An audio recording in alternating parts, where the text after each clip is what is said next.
Düşünce Siz. Bir an kaybolmuşluğumuzun kıyameti, bunalmışlığımızın içindeyiz. Ah efendim, düşüncesiziz. Çünkü düşünce siz.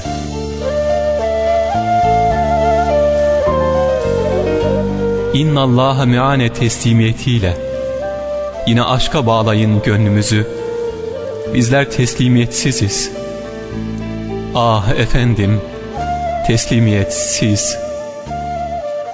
Araftan süzülmüş bir kaçkın, dünyada bir garip. Hayata aşkla bakmaya çalışan, aşkı yüreğinin sonsuzu yapmaya çalışan bir muzdarip. Ya Resul, ıslak bakışlarının ardındaki çaresizim. Ah efendim, çaresiz.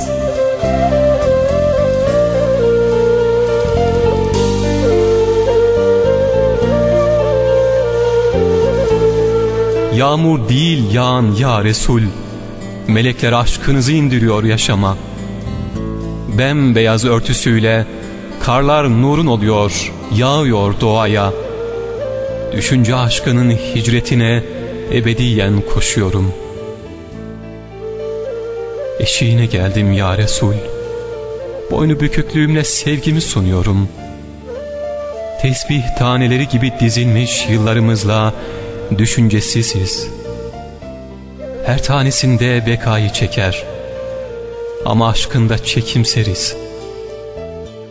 Ah efendim, düşüncesiz.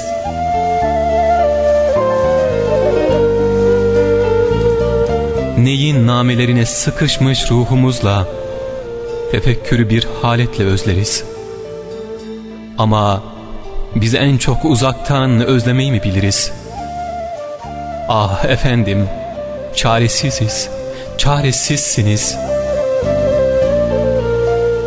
Assak cami avlusuna içimizde kalan kırıkları, açsak sünnetlerinle ruhumuzdaki kalan artıkları, ümmetim der, bağrınıza basar, sancağınızın altına kabul eder misiniz?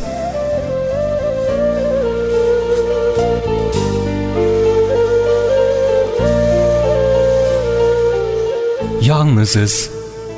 Yok mu sahabelerden süzülmüş bir cesaret?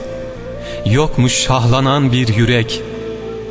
İhlas yüreğin aşkıdır, ümmet kıyamda. Hepimiz olmalıyız tek bilek. Yıldızlarından birine tutunsak ya Resul, bizi sever misiniz? Adına yar dediğim davam, yarimize sahip çıktığımız kadar yükseliriz.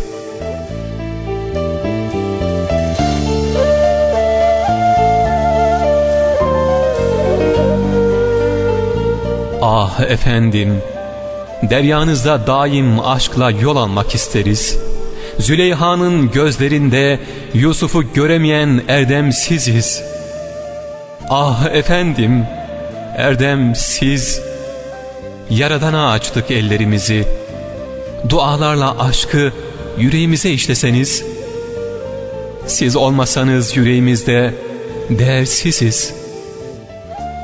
İslamsak ancak o zaman değerliyiz.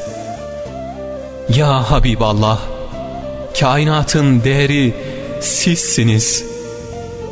Alemler yaratılmış isminiz hürmetine. Gök kubbede çağlıyor isminiz. Bizler aciz, kün feyekünün sırrını çözememişken, ah efendim, siz emsalsiniz.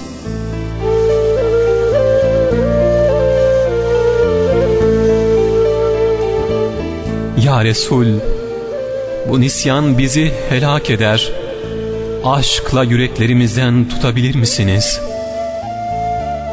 Kapına geldik ya Resul, sevgisiziz. Kapına geldik ya Resul, sevgisiziz. Ya Nebiyallah, sevgisiz.